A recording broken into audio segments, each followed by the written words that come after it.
So today I have with us Jim Feil, who is coming to the United States to present, actually to teach us his new growing model, formative embodiment. We're going to be in Washington, D.C. In April, the end of April. So our seminar is called From Trauma to Formativeness. And I'm wondering, Jim, if you would like to talk a little bit about what you're going to be teaching us in April. Sure. Yeah. So again, the work I do is really, I have a huge debt to Stanley Keleman, who some of you may have heard of, who was one of the great somatic pioneers in the States, and ended up developing what he called formative psychology. And of course, in his evolution, he of course had his encounter with trauma, and he, in one of his books, he developed the idea of how he understands trauma and abuse and so forth. So certainly it was a topic that he was talking about many years before it became, like now, a really topic of the moment. And he had a really very exquisite understanding of it, even back then in the 70s and 80s, when of course a lot was happening. So, but just to kind of look at this kind of conversation that the course offers between trauma and formativeness. Yeah. And so you can, of course, study trauma extensively, which people do, and develop all types of methodologies and techniques and ways to deal directly with trauma. And but what I really appreciated from the formative idea that Stanley developed was that you want to hold an understanding of the body's kind of thrust and trajectory that it holds for forming the most kind of healthy and fullest expression of itself, even as we work with the distortions of form and the insults and so forth that trauma imposes on us. And in a way, what I found out of this idea of formativeness is that in a way it holds this powerful vision of possibility and health very strongly in place. And it accesses it. At least the methodology tries to access this kind of great formative intelligence, even as it's dealing with the challenges that the individual has had to face. And that makes an incredible difference in some of the things that become possible in working with trauma. And so what formative gives us a kind of a way to orient to something internal, the inside out process that, and so even though it includes feeling and emotion and sensation and associations and activation, it includes all of that and as important elements, it also holds this dimension of formative intelligence that's working through all of this to sort it out for us. And so an image I use, just a short image, is we all know what the great redwoods look like, the great sequoias look like in the redwood forest, for example, in California. And you'd say a healthy redwood is one of these wide, broad trees that grows up to the sky, and it just inspires you with its size. And you go, that is one healthy specimen, But what about a specimen that kind of, where the acorn or whatever the seed is that falls from a sequoia, drops to the ground and rolls under a tree that's fallen? And then as it tries to grow, it has to meet an obstacle. It has to turn and grow sideways for a while. And then when it can, it reaches for the sun again and then finds another obstacle, has to grow sideways.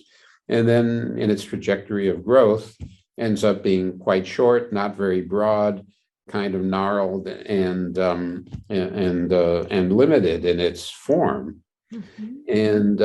And you go, wow, that's not a very inspiring, healthy redwood. And yet, if you look deeper into its formative power, its commitment to grow towards the sun is ever as great.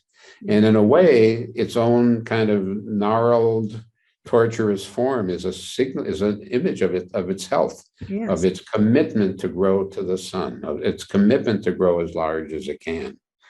And that image for me kind of gives me a whole other sense of what a traumatic form is, right? And so to find, again, to really support that formative urge, even as you're doing some work on this gnarled form, is really a very powerful kind of therapeutic and educational support.